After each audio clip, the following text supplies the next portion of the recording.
Good morning बच्चों। इस video में हम लोग आप लोगों के एसएससी का 14 चैप्टर कवर करने वाले हैं।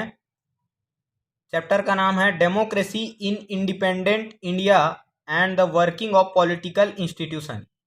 तो इस चैप्टर में मेनली क्या दिया गया है, तो जब इंडिया जो है इंडिपेंडेंट हो जाता है तो फिर वहाँ पर डेमोक्रेसी कैसे काम करता है और वहाँ का पॉलिटिकल स्ट्रक्चर कैसे होता है, कैसे इलेक्शन आते हैं, कैसे पहले एक ही कांग्रेस पार्टी हुआ करती थी, फिर और भी अलग अलग पार्टीज आ गए। जो हमारा पहले फर्स्ट जनरल इलेक्शन था वो कैसे हुआ, क्या क्या चैलेंजेस थे, तो ये सब चीज़ हम लोग इस चैप्टर में कवर करने वाले हैं। सबसे पहले हम लोग स्टार्ट करते हैं हमारे फर्स्ट जनरल इलेक्शन से। इससे पहले आप लोग कुछ बेसिक बातें जानते हैं, जैसे कि 26 नवंबर 1949 को हमारा कॉन्स्टिट्यूशन बनकर तैयार हो गया। फिर 26 जनवरी 1950 को इसको क्या कर दिया गया था, इनेक्ट कर दिया गया था, लागू कर दिया गया था। इसीलिए फिर हम लोग इस दिन रिपब्लिक डे सेलिब्रेट करते हैं। फिर उसके बाद में क्या हुआ, 1951 1952 में क्या हुआ, इंडिया में इलेक्शन करवाए गए, है ना, क्योंकि प्राइम मिनिस्टर चुनना था, डेमोक्रेटिक कंट्री बन गया था। तो फिर यहाँ पर क्या हुआ, 1951-52 में क्या होता है, 1951-52 में जनरल इलेक्शन होते हैं, यानी कि आम चुनाव होता है, जिसको हम लोग लोकसभा चुनाव या फिर प्रधानमंत्री का चुनाव भी बोल सकते हैं। तो कब हुआ, तो पहली बात तो ये ईयर ही ध्यान रखना है, 1952 में कंप्लीट होता है, 1951 में स्टार्ट होता है, 1952 में कंप्लीट होता है। लगभग ये बहुत टाइम लग जाता है, इसको 8-6 महीने लग जाते हैं टाइम, तो इसीलिए ये 1952 में जाके कंप्लीट होता है। तो फर्स्ट जनरल इलेक्शन पूछेगा कब कंप्लीट होता है या कब होता है, ये 1951-52 में, 52 ध्यान रखेंगे। अब उस समय जब इंडिपेंडेंट हुआ था इंडिया, तो उस समय वोटिंग एज कितना हुआ करता था, आप लोगों को बताया है 21 ईयर्स हुआ करता था। फिर बाद में इसको 18 ईयर्स कर दिया गया। कब किया गया इसको, तो 1989 में संविधान में संशोधन करके किया गया था, 61st कॉन्स्टिट्यूशनल अमेंडमेंट। तो 61वें नंबर का जो कॉन्स्टिट्यूशनल अमेंडमेंट था, संविधान में संशोधन किया गया था, उसमें वोटिंग जो एज था उसको कितना 21 ईयर्स से घटाकर कितना कर दिया गया, 18 ईयर्स कर दिया गया। तो इतने चीज़ आप लोगों को ध्यान रखना है। अब आता है कि जो फर्स्ट जनरल इलेक्शन हुआ, पहला जो आम चुनाव हुआ, उसमें क्या क्या चैलेंजेस हमको देखने के लिए मिलते हैं, या वो किन किन चैलेंज को पार करते हुए फर्स्ट जनरल इलेक्शन कंप्लीट हुआ था। तो इससे पहले आप लोगों को थोड़ा सा ये माइंड में सोचना पड़ेगा कि उस समय क्या हुआ करते थे, इतने टेक्नोलॉजीज नहीं थे। आज जैसे हम लोग देखते हैं कि हर चीज़ हम लोगों को मोबाइल में, है ना, न्यूज़पेपर में ये सब पता चल जाता था। और सबसे बड़ी चीज़ थी कि आज लोग 80% जो जनता है वो क्या हो गई है, पढ़ी लिखी हो गई है, एजुकेटेड हो गई है। लेकिन उस समय लोग पढ़े लिखे नहीं थे, बहुत सारे डेवलपमेंट नहीं हुए थे, नेट नहीं आया था, मोबाइल फ़ोन नहीं थे, बहुत सारी चीज़ें थी जो दिक्कत थी, है ना, डेवलप नहीं थे, ट्रांसपोर्ट नहीं हुआ करता था। तो ऐसे बहुत सारे प्रॉब्लम्स थे। तो वन बाय वन हम लोग देखते हैं कि क्या क्या चैलेंजेस थे और किन हालतों में फर्स्ट जनरल इलेक्शन कंप्लीट करवाए गए थे। और कुछ चीज़ें सुनकर आप लोगों को हंसी भी आएगा, मज़ा भी आएगा। तो देखो, सबसे पहले तो उस समय की जो पॉपुलेशन थी, 85% जो पॉपुलेशन है वो पढ़ी ही लिखी नहीं थी, यानी कि अनपढ़ थी, इलिटरेट थी, है ना, उनको अपना नाम भी लिखना नहीं आता था। मात्र 15% जो जनता है वो क्या है, 15% वो क्या हुए थे, पढ़े लिखे लोग थे, साक्षर लोग थे, है ना, जिनको आइडिया था डेमोक्रेसी क्या होता है, क्या है, कैसे है, जो भी चीज़ है। तो इतनी बड़ी जनता है ना, क्या है, यहाँ पर अनपढ़ है या पढ़ी लिखी नहीं है। तो वहाँ के लोग जानेंगे क्या कि डेमोक्रेसी क्या होता है, उनको इलेक्शन क्या होता है, अभी तक इलेक्शन ही नहीं होता था, राजाओं का रूल चलता था, तो उनको इलेक्शन क्या होता है पता ही नहीं था। सबसे बड़ी प्रॉब्लम तो यही थी कि उनको क्या बताया जाए, उनको कैसे समझाया जाए कि इलेक्शन का इंपॉर्टेंस क्या है। फिर उसके बाद जो वोटर लिस्ट है ये बनाना सबसे बड़ा चैलेंजिंग टास्क था। इलेक्शन कमीशन बताया था आप लोगों को, याद कीजिए, लास्ट में एक चीफ इलेक्शन कमिश्नर रहते हैं, इसके साथ में 2 लोग और रहते हैं जो इलेक्शन करवाता है। तो ये क्या करता है, इलेक्शन कमीशन वोटर लिस्ट क्या करता है, ये तैयार करता है कि कौन कौन वोटिंग डालेगा, है ना, और पोलिंग बूथ सेट करता है कि कहाँ पर इलेक्शन होंगे, गांव वगैरह में या स्कूल वगैरह में। तो वहाँ पर पहली बात तो इस अरेंजमेंट कहाँ करे, कहाँ पर वो लगाया जाए, है ना। फिर वोटर लिस्ट प्रिपेयर करने के लिए कौन कौन वोटिंग लिस्ट है, तो पहले कई लोगों को अपना बर्थडे ही नहीं पता रहता था, कौन 21 साल का है, कौन 22 साल का है, तो कितने लोगों को वोट करना है ना। आजकल तो सब सिस्टम आ गया कि सबको अपना बर्थडे पता है, मम्मी पापा का, दादा दादी का बर्थडे मना रहे हैं, है ना। तो उस समय लोगों को अपना डेट ऑफ बर्थ ही नहीं पता रहता था। तो ये इस टाइप से बहुत सारे चैलेंजेस उस समय हुआ करते थे। फिर उसके बाद में अब लोगों को कैसे समझाया जाए कि इलेक्शन में किसको, कौन सा कांग्रेस पार्टी है, कौन सा कम्युनिस्ट पार्टी है, तो कौन सा और अलग अलग पार्टी है ना। हालांकि उस समय कांग्रेस सबसे बड़ी पार्टी थी, फिर भी और भी कुछ कुछ पार्टी थी। तो उनको क्या करना है, इलेक्शन में वोट कैसे करना है, ये कैसे समझाया जाए। तो उसके लिए कुछ सिम्बॉल्स बनाए गए थे, है ना। जैसे कांग्रेस पार्टी, तो अब ये सिम्बॉल्स का प्रचार प्रसार करने के लिए क्या करते, तो उस समय जो है भैंस पे जो है चित्र बना दिया करते थे, है ना। भैंसों पर चित्र बना दिया करते थे, पोस्टर वगैरह नहीं हुआ करते थे। तो इस प्रकार से चुनाव प्रचार किया गया था उस समय। उसके बाद फिर क्या था, उस समय बहुत बड़ा प्रॉब्लम था वुमेन्स के साथ, क्योंकि उस समय पर्दा सिस्टम चलता था, है ना। पर्दा सिस्टम मतलब कि ये मान के चलो महिला हो गई तो वो पूरा ऐसे अपना पल्लू ढक लेती थी, है ना। अब उसको दिख ही नहीं रहा है बाहर में क्या है, जाके सीधे टकरा गए दीवार से, है ना, सिर तोड़ लिया अपना। तो क्या हो गया, अब इलेक्शन वोट करने गए हैं तो सामने वाले बोल रहे हैं कि आप कौन है, हमको चेहरा तो दिखाइए जरा, पता ही नहीं है उसको, है ना। तो हम बोल रहे हैं हम गोलू की अम्मा है ना।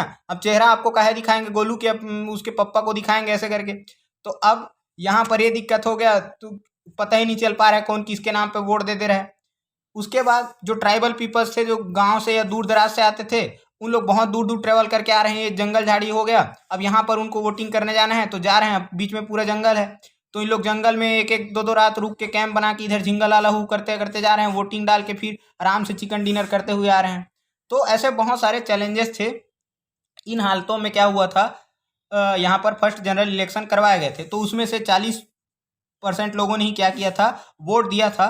और फिर जब इलेक्शन कंप्लीट हुआ तो उस समय कांग्रेस पार्टी को सबसे ज़्यादा वोट मिलते हैं, क्योंकि यही सबसे बड़ी पार्टी थी उस समय, और कांग्रेस पार्टी जीत जाती है। जवाहरलाल नेहरू उसके बाद में क्या बनते हैं, first prime minister of India बन जाते हैं। अब first prime minister of India कब बनते हैं, 1952 में बताया, अभी इलेक्शन होता है। उसके बाद अब हर 5 साल में लोकसभा का इलेक्शन होता है। तो 1952 के बाद में कब होगा, 1957 में, फिर 1962 में। तो 3 बार, तीनों में लगातार कांग्रेस पार्टी जीतती है, और तीनों ही बार continue 3 times Jawaharlal Nehru prime minister बनते हैं। और अभी तक के ये सबसे ज़्यादा लंबे समय तक प्राइम मिनिस्टर बनने वाले भी कौन है, जवाहरलाल नेहरू, जो कि लगभग 17 सालों तक बने रहे थे प्राइम मिनिस्टर। फिर उसके बाद में क्या हुआ, जब इनका कांग्रेस का ये पार्टी आ जाता है ना, इंडिपेंडेंट हो जाता है इंडिया, कांग्रेस पार्टी जीत जाती है। तब उस समय क्या था, एक जमींदारी सिस्टम चलता था। जमींदारी सिस्टम आप लोग जानते हैं कि पहले जो जमींदार हुआ करते थे, जो लैंडलॉर्ड हुआ करते थे, वो गरीब किसानों को क्या करते थे, लोन देते थे, है ना। अब जब वो लोन चुका नहीं पाते थे तो क्या कर लेते थे, उनकी सारी जमीनें हड़प लेते थे और उनको बंधुआ मजदूर यानी कि बॉन्डेड लेबर बना दिया करते थे। तो उस समय जो जमींदार लोग हुआ करते थे, उनके पास 100-100, 200 एकड़ बहुत बहुत बहुत सारी जमीन थी, और गरीब जनता के पास में, जो पुअर पीजेंट हैं, उनके पास में क्या नहीं हुआ करती थी, खेती करने के लिए जमीन नहीं थी। तो सरकार ने क्या किया, जमींदारी सिस्टम को खत्म कर दिया। इससे बॉन्डेड लेबर इंडिपेंडेंट हो गए, और जो लोन वगैरह चलता था इनका, वो धीरे धीरे कम होना, एक साथ अचानक तो खत्म नहीं हुआ, लेकिन ये धीरे धीरे कम होने लग गया। और जो जमींदार की जो 100-100, 200 एकड़ की जमीन थी, वो उनसे छीन ली गई, और पुअर पीजेंट्स में, या जिनके पास जमीन नहीं हुआ करती थी, उनको बांट दी गई। तो यही क्या था, एबोलिशन ऑफ जमींदारी सिस्टम। पूछा जा सकता है ये कब आया था, तो ये 1956 में आया था, 1956 में आया था, ये आप लोग ध्यान रखेंगे। फिर इस चैप्टर का एक जो one of the most important topic है, और ये एग्जाम में आता ही है, बहुत ज़्यादा इम्पोर्टेंट टॉपिक है ये, हिंदू कोड बिल क्या है ना। हिंदू कोड बिल क्या है और ये कब आया था। तो 1 मार्क्स के क्वेश्चन में पूछा जा सकता है कि किसने इसको लाया या कब ये आया था। तो 1952 में ही आया था हिंदू कोड बिल, है ना। जब इलेक्शन चल रहे थे उसके बाद ही, जब लोकसभा वगैरह स्टार्ट हुआ, तो हिंदू कोड बिल 1952 में आता है। अब ध्यान से देखिएगा, यहाँ पर बिल लिखा है। बिल का मतलब क्या बताया था आप लोगों को, ये कोई कानून बन नहीं पाया था। तो जैसे देखो, सबसे पहले क्या बताया था आप लोगों को कि ये पीस ऑफ पेपर होता है, इसको हम लोग क्या बोलते हैं, प्रपोजल बोलते हैं। सरकार कोई भी नियम या कानून बनाना चाहती है तो पहले उसको सबसे पूछा जाता है, सहमति ली जाती है, तब वो जब फाइनली सब लोग उसको अप्रूव कर देते हैं, है ना, मेजोरिटी उसको बोल देती है, तब वो फिर आगे चल के एक्ट बनता है, कानून बनता है। तो सबसे पहले पीस ऑफ पेपर क्या होता है, जिसपे नियम कानून मतलब बनाने के लिए लाया जाता है, उसको बोलते हैं प्रपोजल, प्रस्ताव। फिर इसके बाद जब इसको सबके सामने पेश कर दिया जाता है, लोकसभा में, राज्यसभा में, तब इसको बोला जाता है बिल। अब यही बिल जब लोकसभा राज्यसभा अप्रूव कर देती है और इस पर प्रेसिडेंट के साइन हो जाते हैं, तब ये क्या बन जाता है, तब ये बन जाता है एक्ट यानी कि कानून। फिर इसको सबको मानना होता है, लेकिन ये बिल में ही रुक गया, कानून बन ही नहीं पाया, इसीलिए इसको हिंदू कोड बिल बोला गया। दूसरा वर्ड आया ये मेनली हिंदुओं के लिए था, मुस्लिम या दूसरे रिलीजन के लिए नहीं था।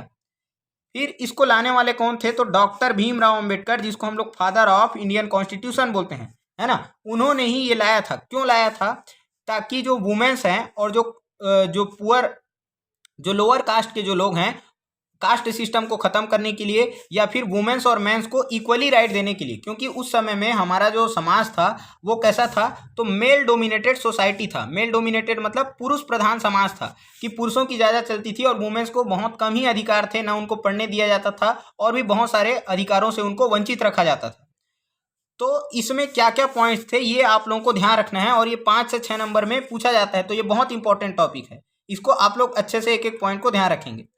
तो इसमें क्या बोला गया, जैसे सबसे पहले घर में या किस घर के मुखिया का, मान के चलो किसी का डेथ हो जाता है, तो उसके बाद जो जमीन है उस, यानी कि जमीन जायदाद किसको मिलती है, उसके बेटे को मिलती है, उसके बेटे के नाम पर हो जाती है ना, बेटों के नाम पर हो जाती है। तो इसको बोला गया कि अगर किसी फैमिली के मुखिया का डेथ हो जा रहा है तो केवल उसके बेटे का ही उस पर हक नहीं है, उसकी बेटी का भी उतना हक है, और उनकी जो वाइफ है उनको भी उसमें शेयर दिया जाएगा, है ना।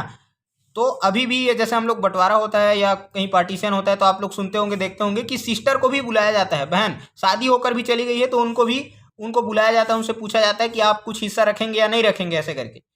तो ये महिलाओं को अधिकार देने की बात हुई ना, तो वाइफ को भी उतना अधिकार मिलेगा और डॉटर को भी इक्वल शेयर मिलेगा उसके प्रॉपर्टी में, यानी कि उसके जमीन जायदाद में। फिर सेकंड बोला गया था कि कोई भी आदमी दूसरी शादी नहीं कर सकता है, आदमी हो या औरत हो, वो दूसरी शादी नहीं कर सकता है जब तक उसकी पहली पत्नी या पति जीवित हैं तब तक। लेकिन पहले आप लोग जानते हो 3 से 4 शादी, 2 से 3 शादी कॉमन बात थी, है ना, आम बात थी। तो इसमें क्या होता था, महिलाओं को उनके अधिकार नहीं मिल पाते थे, या उनके बच्चों को शिक्षा नहीं मिल पाता था, है ना। शादी तो कर लेते थे, बच्चे भी हो जाते थे, लेकिन उनको जो स्टैंडर्ड ऑफ लिविंग है, उनका जो जीवन शैली है वो पूरा खत्म हो जाता था, गरीबी में उनको बिताना पड़ता था, या फिर उनका कोई ध्यान रखने वाला नहीं हुआ करता था। तो ये सब चीज़ क्या थे, इसके नुकसान थे। तो इसीलिए बोला गया कि कोई भी आदमी एक से दूसरा शादी नहीं करेगा, इसमें बोला गया था, लेकिन ये पास नहीं हुआ। फिर उसके बाद क्या बोला गया कि मैन और वुमेन दोनों को समान अधिकार होंगे कि वो एक दूसरे को तलाक दे सकते हैं। लेकिन पहले पुरुष ही तलाक दे देता था या वुमेन्स को छोड़ दिया जाता था।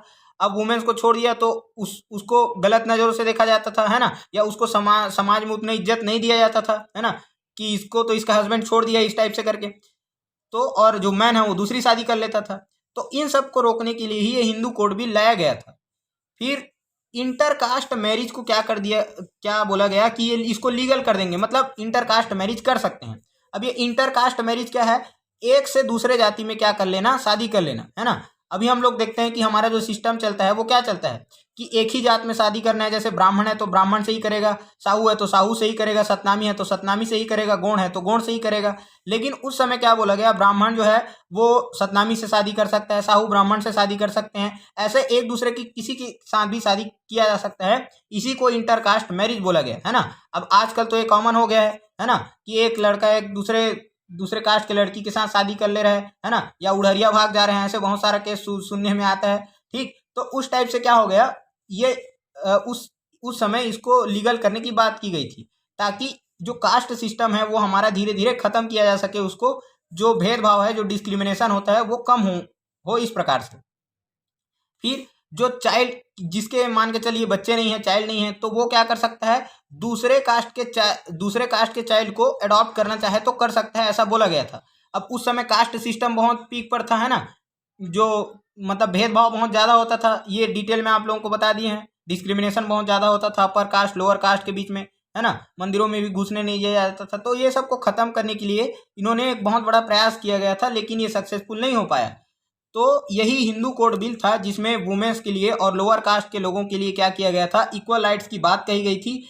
लेकिन अब उस समय अभी जैसे बताया कि पुरुष प्रधान समाज था, मेल डोमिनेटेड सोसाइटी था, तो कई लोग पार्लियामेंट के ही लोगों ने क्या कर दिया, इसको पास होने नहीं दिया और इसके विरोध में थे कि इससे हमारा जाति का सिस्टम खराब हो जाएगा, या महिलाओं को छूट दे देंगे तो क्या हो जाएगा, हमारा पूरा जो सिस्टम है वो खराब हो जाएगा, मान मर्यादा भंग हो जाएगी। इस प्रकार उसको पास नहीं किया गया था। इसीलिए वो क्या रह गया, बिल रह गया, हिंदू कोड बिल, और ये एक्ट नहीं बन पाया। एक्ट बन जाता तो हो सकता था कि महिलाओं को जल्दी अधिकार मिल जाते, या हमारा समाज जो है वो जल्दी ही सुधर जाता। फिर अब एक है uniform civil code. Uniform civil code क्या होता है, यूनिफॉर्म मतलब एक समान, सिविल कोड मतलब सिविल मतलब जनता हो गई, और कोड मतलब होता है रूल वगैरह, है ना। तो यहाँ पर क्या होता है, जैसे हिंदू हो गए, मुस्लिम हो गए, सिख, क्रिश्चियन, ये अलग अलग रिलीजन में क्या होता है, सबके लिए कुछ ना कुछ रूल अलग होते हैं। जैसे हिंदुओं को शादी करना है तो उसके लिए अलग रूल है, मुस्लिमों को शादी करना है, तलाक देना होता है तो उसके लिए अलग रूल होता है ना। पिक्चर वगैरह में देखे होंगे आपको, है ना, कि यहाँ पर सलमान के इसके आपको कबूल है कि नहीं, ऐसे करके शादी के पहले पूछा जाता है, वैसे ही फिर कबूल है कबूल है कबूल ऐसे करके बोलते हैं, फिर शादी हो गया, संपन्न हो गया, ऐसे करके ये सब। तो वैसे ही हमारे हिंदू रीति रिवाज में सिंदूर भरते हैं, फिर 7 फेरे लेते हैं, ऐसे ऐसे अलग अलग है। वैसे ही इनको जो पनिशमेंट मिलता है वो भी कुछ कुछ अलग है, यानी कि सजा का भी प्रावधान अलग है। तो इसको हटाकर क्या किया गया है, यूनिफॉर्म सिविल कोड लाया गया। मतलब सभी धर्मों के लिए एक जैसा रूल होगा, कोई अलग अलग रूल नहीं होगा। इसी को बोला गया है यूनिफॉर्म सिविल कोड, समान नागरिक संहिता। तो ये आप लोगों को आई होप अच्छे से समझ में आ गया होगा। इसके बाद जो सबसे सेकंड जो मोस्ट इंपॉर्टेंट जो टॉपिक आता है वो क्या है, स्टेट रीऑर्गेनाइजेशन एक्ट या रीऑर्गेनाइजेशन ऑफ स्टेट। अब इससे पहले आप लोगों को इंडिया का स्ट्रक्चर उस समय समझना होगा कि जब हमारा इंडिया जो है वो ब्रिटिशर्स के रूल के अंडर में था, तो उस समय आज के जैसे में क्या हुआ करते थे, स्टेट वगैरह नहीं हुआ करते थे। उस समय हुआ करते थे प्रोविंस, है ना। प्रोविंस में भी आप लोगों को बताया थे, जैसे कि कुछ ब्रिटिश के कंट्रोल में हुआ करते थे, ब्रिटिश प्रोविंस, है ना, और कुछ जो है प्रिंसली स्टेट हुआ करते थे, मतलब जहाँ राजाओं का रूल रहता था, किंग का। और एक यूनियन टेरिटरी था अंडमान एंड निकोबार। तो उस समय जो प्रोविंस हुआ करते थे, जैसे इधर देखिए, पहले जो बॉम्बे प्रोविंस हुआ करता था, बॉम्बे प्रोविंस में आज का जो गुजरात है, महाराष्ट्र है, ये हुआ करता था। मद्रास प्रोविंस में केरल, कर्नाटका और ये तमिलनाडु है जो, है ना। मद्रास किसको बोलते हैं, आज का जो चेन्नई है उसको पहले मद्रास बोलते थे, और मुंबई को बॉम्बे बोलते थे। और ये आंध्र प्रदेश, तो ये पूरा मद्रास में हुआ करता था। फिर सेंट्रल जो प्रोविंस है उसमें मध्य प्रदेश और छत्तीसगढ़ हुआ करते थे। फिर बंगाल पहले पूरा बड़ा हुआ करता था, उड़ीसा, वेस्ट बंगाल और बिहार ये पूरा बंगाल में हुआ करते थे। वैसे ही पंजाब में पंजाब, हरियाणा, हिमाचल प्रदेश ये पूरा पंजाब हुआ करते थे। और पंजाब आप लोग जानते हैं कि यहाँ पर पाकिस्तान में भी पंजाब है। तो राजस्थान, और राजस्थान में क्या है, राजस्थान में भी बहुत सारे अलग अलग राजाओं का रूल हुआ करता था। तो उस समय ये सब अलग अलग सिस्टम था। फिर जब हमारा देश इंडिपेंडेंट हुआ तो लोगों ने क्या बोला कि लैंग्वेज के हिसाब से क्यों ना इतने बड़े बड़े स्टेट को अलग अलग बांट दिया जाए, लिंग्विस्टिक बेसिस पर, भाषा के आधार पर। तो सरकार ने सोचा कि क्यों ना हम लोग क्या करते हैं, एक समिति बनाते हैं कुछ इंटेलिजेंट लोगों का, और वो बताएंगे फिर कि हमको अलग अलग करना चाहिए कि नहीं करना चाहिए करके। तो उस समय धर कमीशन करके, है ना, धार कमीशन करके एक क्या बनाया गया, कमिटी बनाया गया। कब बनाया गया, 1948 में। 1947 में हमारा कंट्री आज़ाद हो जाता है, उसके बाद लोगों ने डिमांड करना स्टार्ट कर दिया। तो 1948 में, मतलब जस्ट उसके अगले साल क्या किया गया, एक धार कमीशन करके एक समिति बनाई गई, जिसके हेड कौन थे, एस के धर, एस के धर या एस के धार जो भी है। तो ये इनको इसका हेड बनाया गया, इसीलिए इस कमिटी का नाम था, समिति का नाम था धर कमीशन। अब इसने क्या बोल दिया कि लैंग्वेज के बेस पर हम लोग भारत के राज्यों को अलग अलग नहीं कर सकते, है ना। तो इसने साफ मना कर दिया कि नहीं करना है। तो इससे क्या हुआ, क्यों इन्होंने मना किया, क्योंकि उनको लगा कि अगर हम लोग भाषा के आधार पर अलग करेंगे तो बहुत मुश्किल से तो हमारा इंडिया यूनाइट हुआ है सरदार पटेल के मेहनत से, है ना। तो ये पूरा सब फिर से अलग अलग हो जाएंगे, फिर लोग जो है भाषा के नाम पे, जाति के नाम पे लड़ने लगेंगे, तो हमारी यूनिटी खतरे में आ सकती है, इसलिए उनको मना कर दिया गया। लेकिन फिर क्या हुआ, लोग जो है अभी भी प्रोटेस्ट करना स्टार्ट रखे, मतलब उनको तो अलग स्टेट चाहिए था। तो फिर आंध्र प्रदेश के ही एक फ्रीडम फाइटर भी रहे थे और एक लीडर थे, पोट्टी श्री रामुलु, है ना, ये नाम याद रखना है, पोट्टी श्री रामुलु। इन्होंने क्या किया, आंध्र प्रदेश से बिलोंग करते थे, 1952 में, है ना, इन्होंने भूख हड़ताल करना स्टार्ट कर दिया। भूख हड़ताल, हंगर स्ट्राइक, कि जब तक हमको अलग स्टेट नहीं दोगे तब तक हम लोग स्ट्राइक करते रहेंगे। तो लगातार 58 डेज के बाद में बिना खाए हुए इन्होंने हंगर स्ट्राइक रखी, और ये इनका क्या हो जाता है, फिर डेथ हो जाता है भूख हड़ताल से। अब सरकार के ऊपर में प्रेशर बनना स्टार्ट हो जाता है, सरकार के ऊपर दबाव बन जाता है कि एक आदमी मर गया और आगे चल के ऐसा कुछ आ गया तो फिर क्या होगा। तो उन्होंने आंध्र प्रदेश को तमिलनाडु या जो मद्रास है, अभी बताए थे कि आंध्र प्रदेश को यहाँ पर अलग कर दिया गया मद्रास से। कब किया गया था, तो 1953 में। 1952 में तो ये पूरा चल रहा था प्रोटेस्ट वगैरह। अगले साल 1953 में क्या कर दिया गया, आंध्र प्रदेश को तेलुगु लैंग्वेज के बेसिस पर, क्योंकि मद्रास में उस समय तमिल भाषा चलता था और आंध्र प्रदेश में क्या चलता है, तेलुगु। वैसे ही कर्नाटक में क्या चलता है, कन्नड़ चलता है। सभी साउथ लैंग्वेज एक जैसा नहीं होता है। फिर केरल में क्या चलता है, तो मलयालम चलता है, अलग अलग लैंग्वेज चलता है। तो यहाँ पर क्या हो गया, तेलुगु लैंग्वेज जो आंध्र प्रदेश में बोलने वाले थे उनको मद्रास से यानी कि तमिल भाषा वाले क्षेत्र से अलग कर दिया गया। तो ये याद रखना है कि आंध्र प्रदेश पहला ऐसा स्टेट बना जो लैंग्वेज के बेसिस पर बना था। कब बना था, 1953। ये हर एक पॉइंट क्या है बेटा, ये पूछा जाता है एग्जाम में, कब बना था, कौन सा स्टेट था, है ना। ये छोटे छोटे 1 मार्क्स 2 मार्क्स के क्वेश्चन में पूछे जाते हैं। फिर इसके बाद क्या हुआ, इसके बाद सरकार को लगा, है ना, फिर बाकी स्टेट ने भी डिमांड करना स्टार्ट कर दिया गया। महाराष्ट्र वाले बोलने लगे हमको मराठी भाषी क्षेत्र को अलग करो, गुजराती को अलग करो, है ना। ऐसे ही मलयालम, कर्नाटक, केरल, ऐसे बंगाल वाले, फिर बिहार वाले, ऐसे सब लोग क्या हो गए, सब लोग अपने अपने स्टेट का डिमांड करना स्टार्ट कर दिए। तो सरकार ने क्या किया कि सोचा अब क्यों नहीं एक ऐसा कमीशन बना दिया जाए और स्टेट को अलग कर दिया जाए। तो उसने फिर से एक कमीशन बनाया। उस कमीशन को क्या बोला गया, स्टेट रीऑर्गेनाइजेशन कमीशन। मतलब राज्य को फिर से गठित करना है, पुनर्गठन करना है, अब नया स्ट्रक्चर देना है। कब किया गया, तो ये 1956 में किया गया। फिर ये ईयर ध्यान रखना है, स्टेट रीऑर्गेनाइजेशन कमीशन कब बना, 1956 में। कौन इसके लीडर थे, तो फजल अली करके जो थे वो इनके लीडर थे, इसीलिए इसको फजल अली कमीशन भी बोला जाता है। तो फजल अली इनके लीडर थे। 1956 में स्टेट रीऑर्गेनाइजेशन कमीशन आता है। इससे पहले क्या आया था, धार कमीशन। कब आया था, 1952 में। उसने मना कर दिया था, लैंग्वेज के बेसिस पर नहीं बनेगा, लेकिन फजल अली कमीशन ने बोल दिया कि लैंग्वेज के बेसिस पर स्टेट बना सकते हैं। तो उस समय 1956 में 14 स्टेट, 14 स्टेट और 6 यूनियन टेरिटरी बना दिया गया था। ठीक है, तो कौन कौन से वो स्टेट थे एक बार देख लेते हैं। तो ये बनाया गया था बॉम्बे, जैसे बताए थे पहले बॉम्बे हुआ करता था, तो बॉम्बे से अलग करके किसको बनाया गया, महाराष्ट्र को बनाया गया, जहां मराठी बोलते थे। गुजरात बनाया गया, जहां गुजराती बोलते थे। फिर मद्रास से आंध्र प्रदेश को पहले ही तेलुगु भाषा के रूप में अलग कर दिया गया था। जहां तमिल बोलते थे उसको तमिलनाडु बना दिया गया, और जहां कन्नड़ बोलते थे उसको मैसूर बना दिया गया। मैसूर वही है जो आज का कर्नाटक है ना। तो पहले इसका नाम मैसूर हुआ करता था। फिर जहां मलयालम बोलते थे उसको क्या बोल दिया गया, केरल बना दिया गया। वैसे ही बंगाल को वेस्ट बंगाल, बिहार और उड़ीसा जहां उड़िया बोला जाता था उसको अलग कर दिया गया। ऐसे ही कुछ कुछ यूनियन टेरिटरी थे, है ना, जैसे कि दिल्ली हो गया, और आप लोगों को बताएं अंडमान निकोबार। तो ऐसे अलग अलग यूनियन टेरिटरी भी बनाए गए थे 6। फिर इसके बाद हम लोग देखते हैं प्लानिंग कमीशन, योजना आयोग, ये क्या था। अब सरकार क्या हो गई, सरकार बन गई 1951-52 में इलेक्शन हो गया। तो अब सरकार को क्या चाहिए था, हमारे देश में डेवलपमेंट करना था, है ना। पहले हमारे देश को सोने की चिड़िया बोला जाता था, लेकिन ब्रिटिशर्स आए, उस सोने की चिड़िया को पंख को कुतर कर ले गए, है ना, सब छिन्न भिन्न कर डाले, नोच डाले इंडिया को, पूरा पैसा ब्रिटेन में ले गए, है ना, लोगों को, जनता को पूरा गरीब बना दिया। तो यहाँ पर डेवलपमेंट करने के लिए, है ना, समाज में और इकोनॉमिक रूप से स्ट्रांग करने के लिए सरकार ने क्या किया, प्लानिंग कमीशन बनाया। प्लानिंग कमीशन का काम क्या क्या था, प्लान करना था। प्लान मतलब कि जैसे 1951 में क्या हुआ, इलेक्शन हुआ, तो आगे आने वाले 5 साल में सरकार को क्या क्या डेवलपमेंट करने हैं, कितने सड़क बनाने हैं, कितने लोगों को रोजगार देना है, कितने लोगों को मतलब खेती में क्या करना है, एग्रीकल्चर में क्या करना है, इंडस्ट्री सेटअप करना है, ये पूरा प्लानिंग तैयार करते थे। इसी को बोला गया प्लानिंग कमीशन। मतलब एक समिति था जो पूरा प्लानिंग करता था। अब ये हर 5 सालों के लिए होता था, तो इसीलिए इसको 5 ईयर्स प्लानिंग भी बोला गया, है ना, 5 ईयर प्लान्स बोला गया। पंचवर्षीय योजना, इसको पंचवर्षीय योजना भी बोला जाता था। तो ये फर्स्ट 5 ईयर्स प्लान, पंचवर्षीय योजना कब आता है, तो 1951 में, जैसे बताया था इलेक्शन हुआ था 52 में, तो 1951 से लेकर 1956 तक फर्स्ट 5 ईयर प्लान चलता है।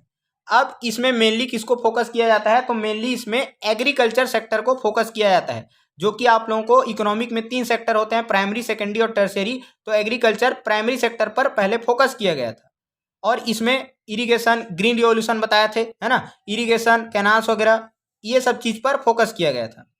फिर सेकंड 5 ईयर प्लान आता है। फर्स्ट 5 ईयर प्लान 1951 से लेकर 56 तक, फिर सेकंड 5 ईयर प्लान आता है 1956 से लेकर 1961 तक। अब पहले में तो इंडस्ट्रियलाइजेशन यानी कि एग्रीकल्चर को फोकस किया गया, प्राइमरी सेक्टर। सेकंड में सेकेंडरी सेक्टर यानी कि इंडस्ट्रियलाइजेशन को फोकस किया गया। इसमें स्टील इंडस्ट्री हो गया, मशीनरी, माइनिंग, ये सब चीज को फोकस किया गया था। और जो हम लोग बीएसपी जानते हैं ना, भिलाई स्टील प्लांट, 1951 में रसिया के हेल्प से, उस समय यूएसएसआर हुआ करता था, तो इसको सेकेंड 5 ईयर प्लान में ही सेटअप किया गया था। लेकिन अब जो है वो प्लानिंग कमीशन नहीं है, खत्म कर दिया गया है। आपको पिछले वाले चैप्टर में बताए थे, एक है नीति आयोग, है ना, काम इसका वही है जो एक थिंक टैंक है ना, जो प्लानिंग करता है। तो ये मोदी जी ने क्या कर दिया, योजना आयोग को, प्लानिंग कमीशन को खत्म कर दिया गया और 2015 में उसी की जगह पर, प्लानिंग कमीशन की जगह पर नीति आयोग बना दिया गया, जिसके हेड कौन होते हैं बताए थे आप लोगों को, प्राइम मिनिस्टर उसके चेयरमैन होते हैं, अध्यक्ष होते हैं, हेड होते हैं। और नीति आयोग का फुल फॉर्म बताए थे, national institution for transforming India. तो इतना चीज हम लोगों ने फर्स्ट पार्ट में देखा, योजना आयोग की जगह पर नीति आयोग आ गया, हेड कौन होते हैं, प्राइम मिनिस्टर। अब बाकी का जो पोर्शन बच गया है उसको हम लोग सेकंड पार्ट में करेंगे। ऑलरेडी ये वीडियो बहुत लंबा हो गया है। थैंक यू, जय हिंद।